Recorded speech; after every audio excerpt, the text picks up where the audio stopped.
Sunset bled crimson over Balogun Market, where every trader cast a shadow, except one. Chukwudi stared at the bare ground beneath his feet. A stranger in snow-white agbada appeared beside him, smiling. "I can make you the richest merchant in Lagos before Christmas," he whispered, eyes burning like coals. And all it cost was something you thought you would never miss: your shadow. He leaned closer.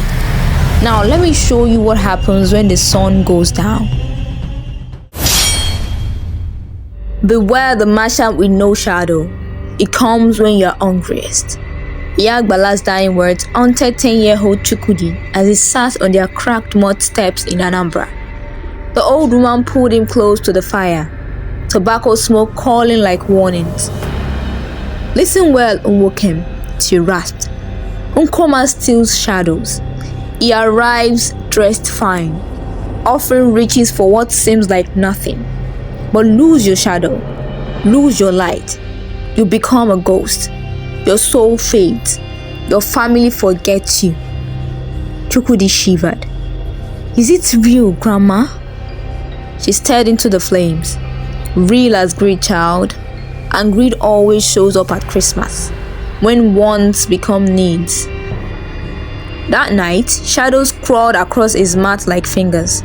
15 years later, Chukwudi learned greed firsthand. Neighbors cheating scales, uncles chasing bad deals. When Iyagbala died, he buried her under the mango tree with her pipe in her hand, then left for Lagos. The stories faded like smoke, but the Nkoma hadn't forgotten. It waited, patient as a snake, for the right bait. Balogun Market exploded with Christmas chaos. Blinking lights, glittering fake trees, bright fabrics like fireworks. 5 days until Christmas. The thick smell of suya smoke mixed with generator fumes as desperate shoppers hunted last-minute deals. Chukwudi wiped his face with a dirty rag. His stall was the saddest one there. Unstable table, old Ankara print, dusty lace nobody wanted. Nothing sold in weeks. At 42, he looked defeated. Drooping shoulders, wrinkled face, constant anxiety. 20 years ago, he left Anambra dreaming of Lagos riches.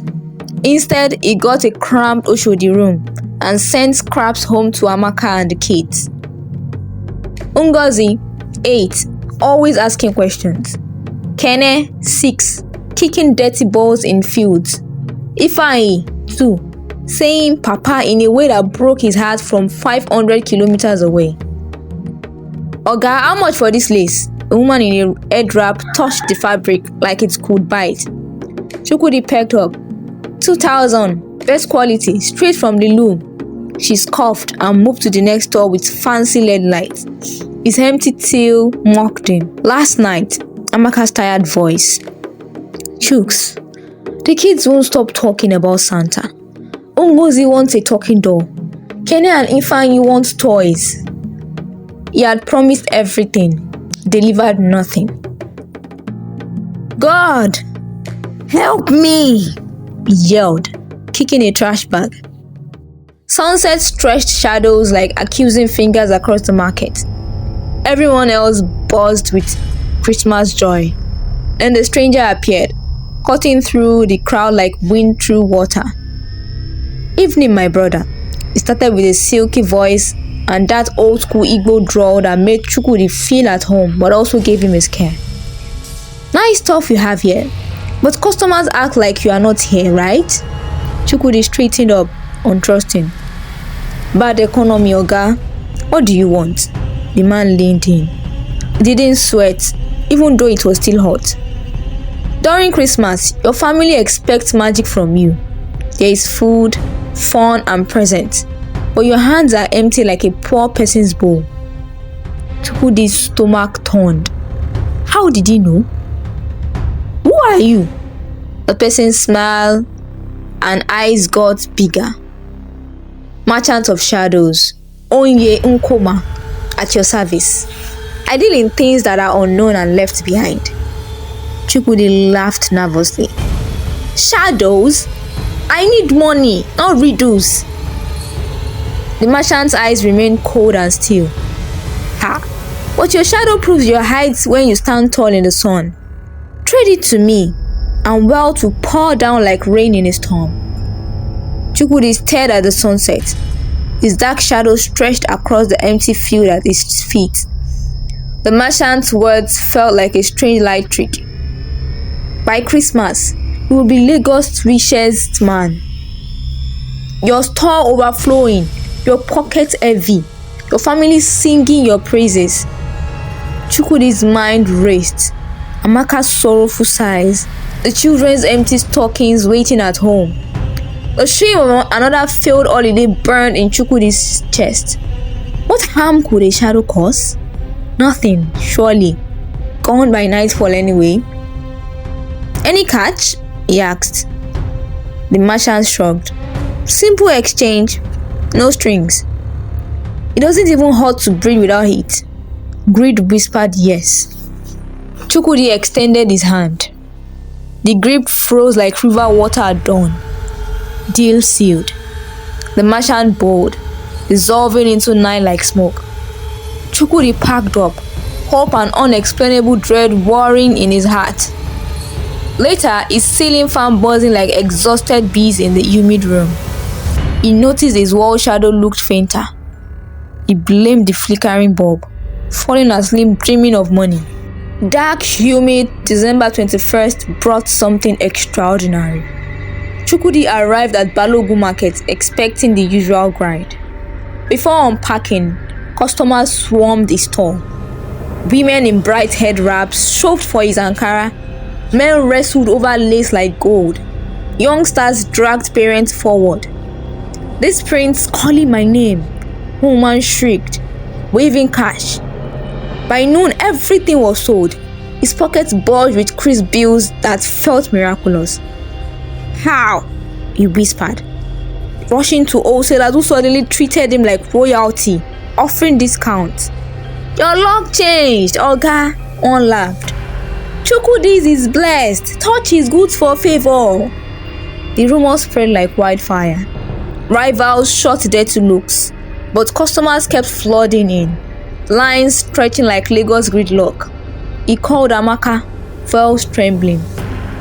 Baby, prepare the house. Morning is coming home. She squealed, but when she asked how, he dodged. Just blessed today, love. As afternoon sun climbed higher, people stared.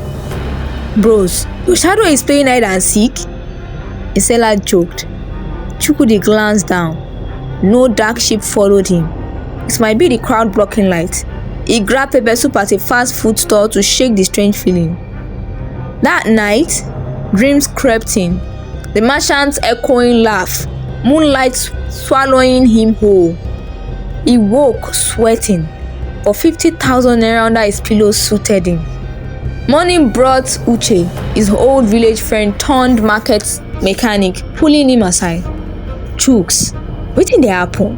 Your store is blazing, but you look off. Where is your shadow? Chukwudi laughed it off. Na good juju, my guy. God answered my prayers. Uche frowned, crossing himself. Remember grandma's stories about Nkoma? Shadow thieves don't play games. Chukwudi waved dismissively, but the words stuck like thorns. At home, Amaka chatted excitedly with neighbors about sudden money transfers. Chuk says business is booming. Christmas will be sweet. One old woman warned. Sudden wealth without roots is a trap. Amaka shook it off, buying biscuits for the kids. December 22nd transformed trickle into torrent.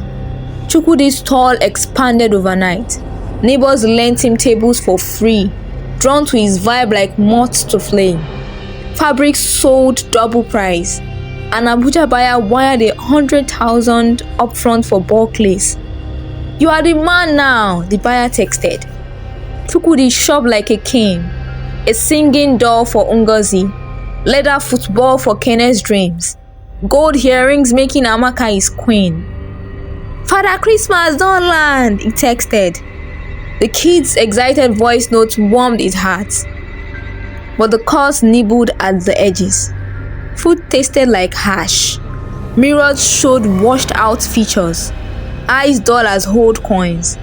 Market kids pointed, screaming, "Uncle got no shadow! Ghost!" Neighbors crossed themselves passing him, mumbling prayers. Amaka called that evening, worry treading her voice. "Chooks, you sound distant, like an echo. Is everything okay?" He laughed.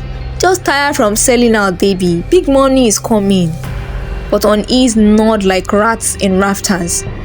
His rival, Oga Emeka, whose stall now sat deserted, cornered him. "You used juju to steal my customers. I will report you." Words became shows, a brawl erupting amid stalls. Chukwudi, normally conflict averse, felt power surge. He pinned Emeka effortlessly like folding clothes. "Stay off my lane," he growled. The crowd cheered, but inside he felt colder, like something vital draining away. That night, staring at his shadowless wall, he whispered to empty air, "What have I done?" Uche visited later, beer in hand. "Chooks, this isn't normal. Let's see a babalawo." Chukwudi refused. "It's a blessing, not a curse." But sleep brought nightmares. His kids reaching for him, hands passing through like smoke. December 23rd peaked, a tidal wave of wealth tasting like hell disguised as heaven. Chukwudi ruled the market. Celebrities in tinted SUVs ordered custom Ankara. TV crews filmed his rags to riches story. Sales smashed 2 million naira by lunch. "How did you do it?" a reporter asked, thrusting a mic forward. He grinned for the cameras. "Hard work and blessings." Fear hid behind the smile. Sunlight stabbed his eyes like pins. His skin felt paper thin. Shop windows showed no reflection. Helpers' grateful hugs gave no warmth. Kids ran away screaming, "Walking ghost!" That afternoon, Amaka surprised him, arriving with the children. Ngozi's eyes widened at the bustling store. Kene bounced his new ball. Ifeanyi clung to his leg. "Daddy, you are cold like a fridge." Ngozi frowned. Joy evaporated. Chukwudi saw fear in Amaka's eyes. At dinner in a fancy Ikeja restaurant he paid for, he confessed the deal with his voice breaking. Amaka's face shifted from shock to fury. "You fool! Nkoma, the shadow eater from grandma stories. It takes what makes you human, leaves you hollow." "Is Daddy disappearing like magic?" Kene asked as the kids cried. They rushed to see a dibia, an old woman with bead-like eyes in a herb-scented hut. She trailed cowries, bones clattered warnings. The thief feeds on light is told. Find him before Christmas midnight, or he becomes dust. Shopping at Uche's shop, he joined them. "Told you, man." The dibia provided a trap-marked map to the forest. "Bring offerings. Nkoma plays dirty." December 24th became a race against nothingness. Wealth kept rolling. A store, now an empire. But Chukwudi unraveled. Hands see-through in light. Voice hollow as drums. Market folks shunned him like plague, calling him ghost merchant. Family begged him to fight. Amaka stopped beside him. "We don't need money. We need you." Emeka ambushed with thugs for stealing luck, but Chukwudi's shadowless form terrified them. They fled screaming, "Demon!" The power drained him faster, leaving him weak. Under Christmas Eve, stars twinkling like mocking eyes. He followed the dibia's map to a sacred forest on Lagos's outskirts. Distant church drums beating like his frantic heart. The merchant waited in moonlight, agbada fluttering without wind. Enjoying the riches, he taunted. Chukwudi dropped to his knees. Take it back, please! The shadow merchant offers Chukwudi one chance. Give back all you have gained and serve the community for 1 year, and I will return your shadow by next Christmas. Chukwudi, broken and desperate, agrees. 1 year later, Christmas Eve. Chukwudi spent the year helping struggling market merchants, sharing business wisdom freely, feeding homeless families. He rebuilt his reputation through genuine generosity. His family suffered financially, but grew spiritually stronger.